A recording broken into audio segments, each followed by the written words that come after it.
Baik, ini ada pertanyaan tentang marah. Ada banyak sekali hadis dari Nabi Shallallahu Alaihi Wasallam terkait dengan marah, dan di dalam Al-Quran juga banyak ayat yang mengajarkan kepada kita untuk sabar, untuk menahan amarah. Wal kadhiminal ghaid wal 'afina 'anil nas, yang bisa menahan amarah dan memaafkan orang lain. Ini di antara ayat tersebut. Dalam hadis Nabi yang populer, la taqdab walakal jannah, jangan marah bagimu surga. Atau orang yang minta nasihat kepada Nabi berkali-kali, ausini ya Rasulullah, nasihati aku wahai Rasulullah. Lalu beliau memberi nasihat, la taqdab, jangan marah. Lalu orang ini mengulang lagi untuk kedua kalinya, jawabannya sama, la taqdab, jangan marah. Faradada miraran, berulang kali sampai yang ketiga, maka jawabannya masih sama, la taqdab, jangan marah.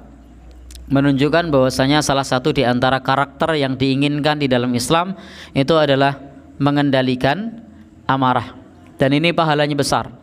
Man kadhama ghaidan, barang siapa yang mampu menahan amarah, wa huwa qadirun ala ayyung fidahu, dan dia orang yang qadirun, orang yang kuasa, orang yang mampu untuk melampiaskannya, maka ta'allah ala sairil khalaik, maka akan dipanggil oleh Allah Subhanahu wa taala di hadapan seluruh makhluk, hatta yukhayyirahu min huril aini ma syaa, yang nanti akan diperintahkan oleh Allah Subhanahu wa taala untuk memilih bidadari mana saja yang dia kehendaki.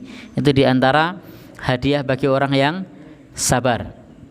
Itu untuk bapak-bapak. Kalau ibu-ibu bagaimana? Wallahu alam, saya tidak tahu. Jadi saya tidak tahu. Jadi intinya di sini ada balasan pahala yang besar bagi siapa saja yang bisa menahan amarah. Jadi penting bagi kita untuk menahan amarah, untuk tidak mudah marah. Karena al-ghadab minasyaiton, marah itu dari setan. Jadi marah itu dari setan. Maka hendaknya kita dapat menguasai diri kita pada saat marah. I'samallahu minasyaiton may yamliku nafsahu indal ghadab. Allah Subhanahu wa taala akan menjaganya dari setan, siapa saja yang bisa menguasai dirinya ketika marah. Maka kalau disuruh milih misalnya antara orang yang marahnya mudah tapi juga mudah sembuhnya, dengan orang yang marahnya susah tapi sekali marah ya itu ngawu-awu cara Jawa nih. Ora tahu nesu, sepisan nesu, wow, kaget, geger.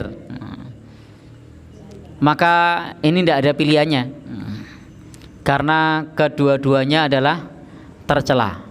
Maka yang terbaik adalah bagaimana kita ini bukan membunuh amarah, karena amarah itu anugerah. Allah Subhanahu wa taala mengilhamkan kepada kita sifat marah, sehingga marah ini jangan dibunuh, tapi marah itu dikendalikan. Marah itu dikendalikan.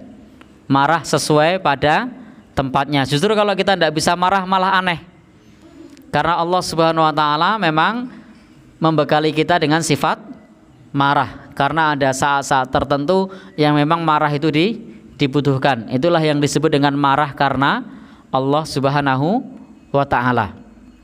Jadi itulah yang disebut dengan marah karena Allah Subhanahu wa taala. Putra-putrinya meninggalkan sholat, lalu orang tuanya marah sik ndalan ya, bukan ngamuk, bukan. Maka ini adalah salah satu hal yang positif ketika dia mengingatkan putra-putrinya untuk tetap menunaikan sholat.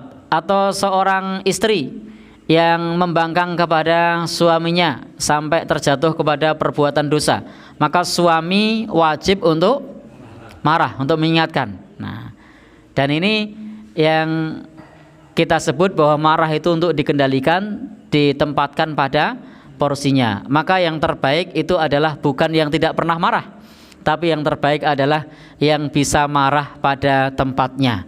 Karena di dalam Islam salah satu dosa besar itu adalah dayus. Dayus itu adalah seorang suami yang tidak cemburu, yang tidak marah ketika istrinya dengan orang lain. Kadang masyarakat malah menganggap, hebat ya, dia iso ora nesu. Padahal weruh nang ngarepe dhewe. Ini bukan hebat, ini dosa.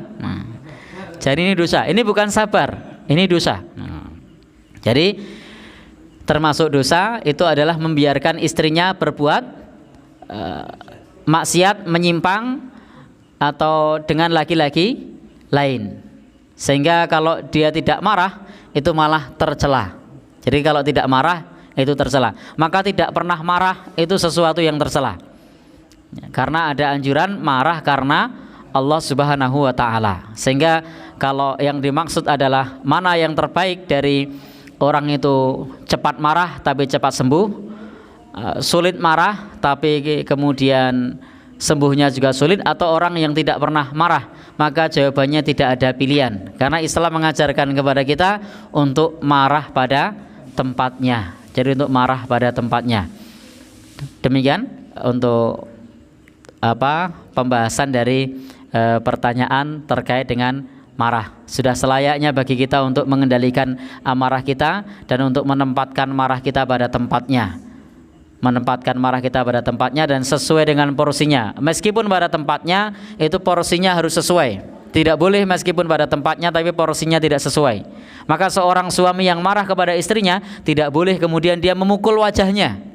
Kenapa? Karena itu adalah tidak sesuai dengan porsinya. Meskipun mungkin marahnya sudah benar karena suaminya berbuat karena istrinya berbuat serong atau berbuat selingkuh, itu sudah benar marahnya. Tetapi kalau kemudian memukul wajahnya, ini namanya marah bukan pada porsinya. Jadi apalagi terus diobong. Ini marah bukan pada porsinya. Diobong klambine eman-eman. Ya, jadi kalau marah maka marah pada tempatnya sesuai dengan porsinya. Wallahu a'lam bishawab.